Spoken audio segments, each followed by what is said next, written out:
7 7 کنکریاں لائیں گے، یعنی 21 ایک شیطان کو ہمیں 7 کنکریاں مارنی ہے، تو وہاں سے جو ہے ہم 49 یا 50 تھوڑا زائد ہم کنکری لے کر کے آئیں، تاکہ کسی کو دینی پڑ جائے یا گر جائے تو ہم جو ہے صحیح طریقے سے رمی کر سکیں۔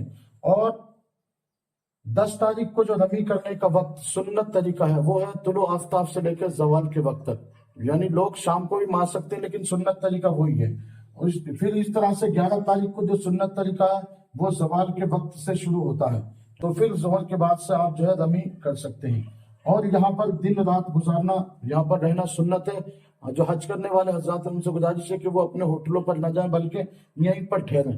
اور پھر جو ہے جب 12ویں حج کا 5واں دن ہوگا تو 12 تاریخ کو رمی کریں اور پھر طواف وداع کریں۔ طواف وداع جو ہے واجب ہے۔